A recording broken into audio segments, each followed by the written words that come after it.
images from Laerdal. Okay, yeah. Yeah, so we work in Laerdal's resuscitation hardware team, which means that we look after the physical hardware in all the products that Laerdal make for helping people learn how to train, learn how to perform the skills required to help someone when they're in sudden cardiac arrest. So there are two elements to our presentation today. One is how some case studies of some products which we launched last year, which had sustainability integrated into them, and we'll tell you what we did and the results of that. And the second bit is about how we as a company, on a wider level, have integrated sustainability into our strategy and our culture. So before we dive in, we'll just show you a very short video which kind of gives you the context of the products that we're going to be talking about. Little Anne, our top basic life support mannequin, now boasts a 68% decrease in carbon emissions per unit. It features a single-use filter instead of PVC lungs and a stackable design for efficient transport. Our new AED Trainers simplifies training purchases, reducing carbon emissions by up to 70% compared to previous models. These sustainability-focused innovations have earned us 2 IF Design Awards.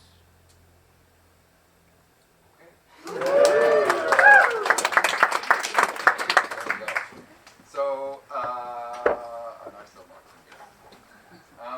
So what you see here on the screen, this image is a typical kind of example use case of how and where our products are used. So you have an instructor and some students, and they are learning how to perform CPR and the use of an AED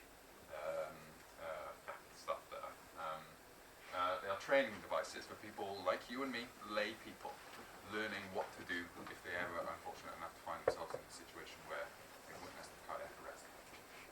Now the two products that we're talking about, Little Anne, which is the mannequin, and the AED Trainer, which is the small kind of box with the cables coming out of it. They both had predecessors. So these are not brand new products. They had products that are out there in the market, and these are the next generation. And so what we actually have a baseline against which we can measure the improvements. So the wider context here is Laerdal has a goal by 2030 to be helping to save 1 million lives every year through our products and our services. And maybe it's a little small, but we have broken that down as to how we're going to help to save those 1 million lives every year.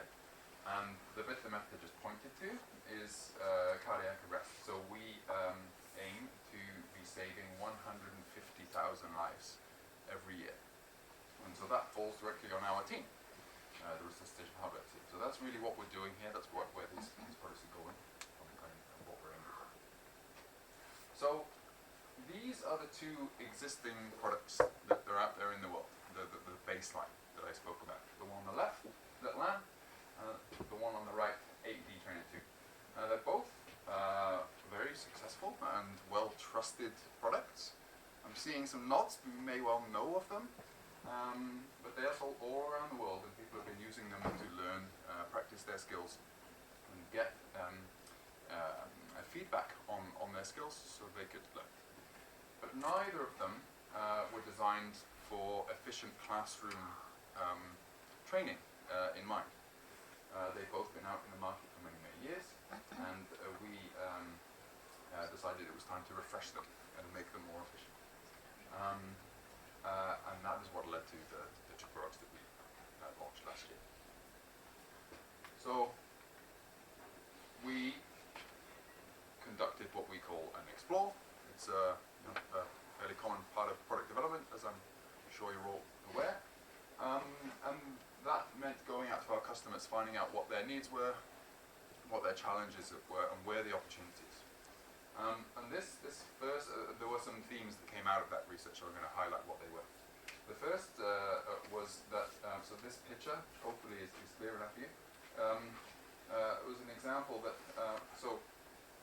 instructors who are going out to do this training, between half and almost all of their training that they do is off-site. So it's in a commercial workplace, it's in a school, it's in a community center, it's somewhere they have to get there, they have to travel.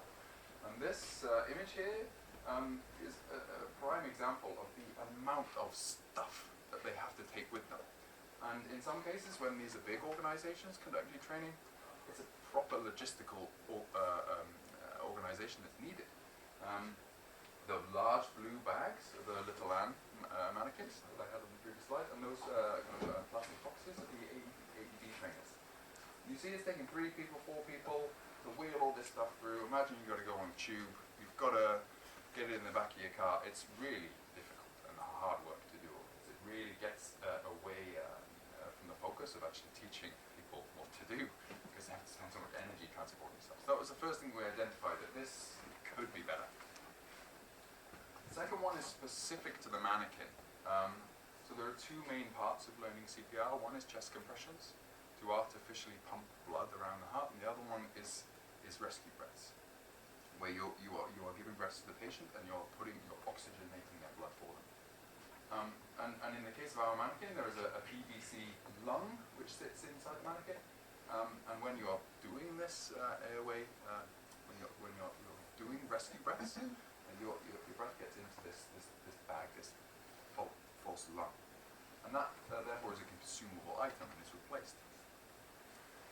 And we looked into our sales data, and near enough 1 million of these airways are thrown away every single year.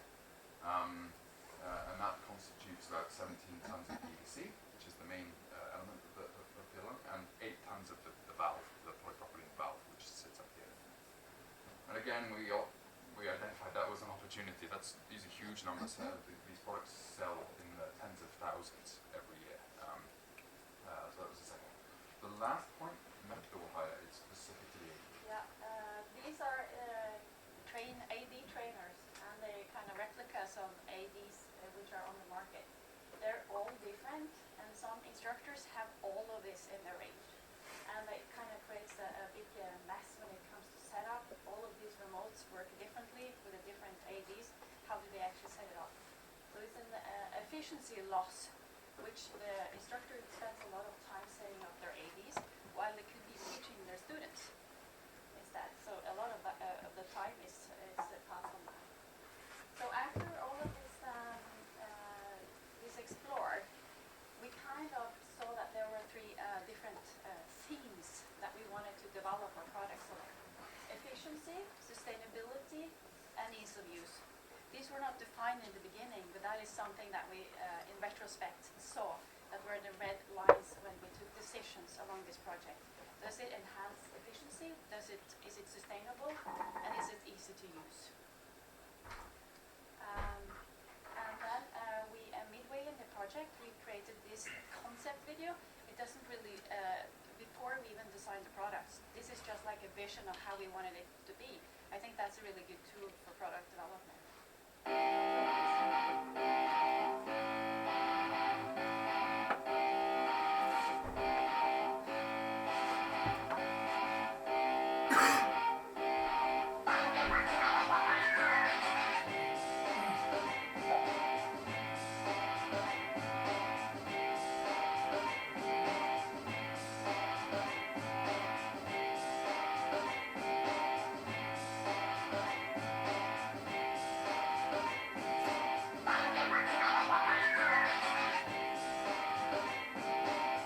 Stay clear of the patient. Shock advised. Deliver shock now. Shock deliver. Begin CPR.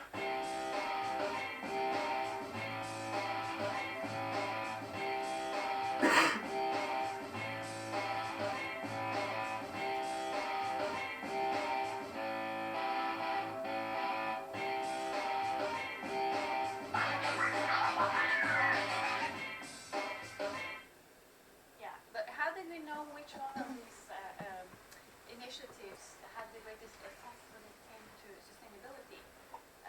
We didn't, so that's why we did an LTA analysis to the current product that we course, LCA is a tool that's widely used, but it's not really systematized yet. There are no really good tools that we have discovered. We are still discovering which tools to use. So we did this in Excel by the help of an external consultants company, and some of our team members helped us fill out this Excel file, which took a lot of time because you need a lot of data on, like everything from weight of different components to lifetime usage, etc. Of course, it's measured in CO2 equivalents to have something to compare with. And these were the amazing results. We were kind of surprised when we saw the results that we got. And we were also surprised on where the impact was the biggest when it comes to that. I mean, for Laerdal, 68%, and for AED Trainer, 86%. And as you can also see, it's kind of a visual change that we have. It's more compact. It looks like a training solution more than the previous products. So we're really happy about this. But how did we get these results? And of course, these are the results from the LCA analysis. So as you can see, this is the current AED Trainer, which we had, the AED Trainer 2. This is a new one. And one of the biggest ones were specifically on the batteries. The batteries consumption along the use time of the product. It was really, really high. And that was because we had all the electronics within the AED Trainer. We had them, we did a revise of that, so it consumed less battery. Of course, it was also smaller in its size. You see these pads we use the same pads. But if you see this, where do you think our next project is? When you look at this. Anyone? Rechargeable batteries? Maybe, that's a really good one. We are actually thinking about pads. Pads are the same here and here. I still think we have something to do there because those are the biggest carbon footprint right now. And these are just some of the decisions that we took along the way, which we thought would be consumable. Okay, we started with the electronics, which was really important. I mean, if you're doing you should hire an electronics engineer if you're serious about sustainability. And then we took away the physical remote and instead replaced it by an app, which also helped us make this device consumable, customizable. It was a universal device, so it can mimic different AEDs. So you don't need to have 6 different AEDs. You can just mimic the behavior with it in universal design. And then we think that these size and volume and materials are not really reflected in the LCA results that we got.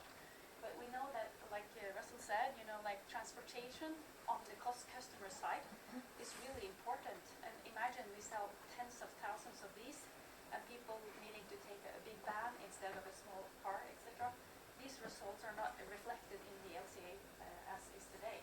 But we believe it has a bigger impact than is shown.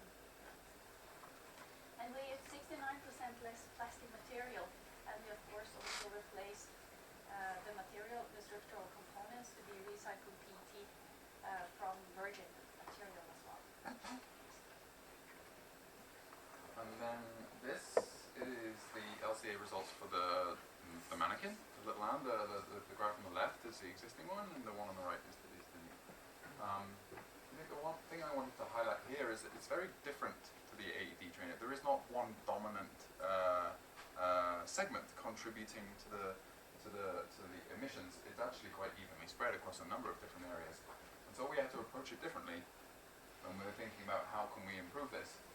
We couldn't target, like Mette said, just the electronics and the batteries, which was by far and away the biggest reduction for AED Trainer. We had to make improvements in a lot of different areas. That said, we did have our biggest reductions in these top 2 sections, the consumable items and textiles. The top line there, textiles, the existing product is provided in this really large fabric wheeled bag, and the mannequins have clothing on them. Because of the huge amounts of water required in production of fabrics, particularly when they're dyed. We removed the fabrics and replaced them with this hard plastic wheeled suitcase and no clothing at all. And that was a really, really big reduction. And the consumable items, I spoke about the airways before, when you're practicing the rescue breaths. That item actually still exists, still inside the mannequin. But what we did was we put this much smaller polypropylene filter, which cleans the air. It's a medical grade filter, which means that the air entering the lung is then clean, and that is no longer the consumable item. The filter is, which is made from PP rather than PVC, so it's much more easily recycled, and it's much smaller and lighter. So that was another huge contributor. The other bit similar to as Mette was saying with the AED Trainer, it's much smaller now. The stackable design means that you can not only will use less material, but you can fit more stuff in less space. So this suitcase with the 6 mannequins takes up half the physical volume where we used to have 4. So you can have double the amount of, 3 times the amount of mannequins in the same space. So for logistics and shipping, that is a huge thing. And the final thing is the plastics. The previous product was made entirely from virgin plastics, extracted straight from the ground. But every single plastic polypropylene component on the new mannequin is made from at least 60% post-consumer recycled content. So that reduces our reliance on digging it out. So these are just some practical things that we did to help generate the reductions. But I think one of the things that we were most excited about talking to you about was actually what have we learned from doing this, because there are definitely some pros, but it's quite challenging. We find it difficult at times. As a team, so as a product team, we've found it quite motivating to be able to tell stories like this to people like you and internally. It's actually a morale booster to see the big effect that we can have in making sometimes difficult decisions. We have, I think Mette will outline a little bit more, we have some internal rewarding systems to help the sustainability awards. Yeah. And that creates this sense of competition internally. We have a couple of sustainability awards, which mean nothing outside of Laerdal walls, but to other teams, they don't have them yet. And it's creating this sense of competitiveness between the teams so that they have to do better. And that's really good. And I mentioned the fact that we removed fabrics from the material, from the product. That has been seen as a downside for some of our customers. But when we explain why we've done it, and that our Laerdal specific fabric clothing is not really necessary. Everyone has clothing in their drawer. If they really want to put clothing on the mannequin to practice ripping it open, they can do that. So we've been able to turn what can be seen as a negative story into something quite positive. It takes me on to, actually I'm going to skip to the third step. Communicating complex information to customers is quite difficult. Especially when you combine it with the fourth step. We are very proud of what we've done. We've made big improvements, but it's communicating that in such a way that we don't greenwash, and we're very conscious that we can back up anything that we say. It's a very difficult balance to do that. On a practical level, completing life cycle analyses are very time-consuming and challenging. As Mette said, it takes a lot of energy and time to gather all the data. And of course, we are product managers. We're responsible for the business success of these products. We've had to make some difficult decisions of costs versus sustainability, and that is never quite simple as you hope. Yeah. Some extra, but yeah. I mentioned that these are replacement products for pre-existing products that are out there. And also we have the baseline. It's quite easy to make changes, but we cannot do that across our entire portfolio. These are 2 flagship, admittedly, but these are only 2 products that we look after. There are dozens more. how can we make improvements to those? We cannot redevelop and make everything new. That is something that we're grappling with as well. And also, whilst we're proud of the improvements we've made, we're still very much working in a linear business model. You know, we make, we sell, you use, and then that's it. We would like to experiment with circular business models, but as a company, we're not really there yet, and we have some challenges to overcome organizationally to make that happen. But progress, not perfection. We are getting there. Okay, so more. I'm gonna have to stop you. Okay. We never got into the organizational stuff. I'm happy to come back. I know, and we're happy to invite you back as well. These are conversations we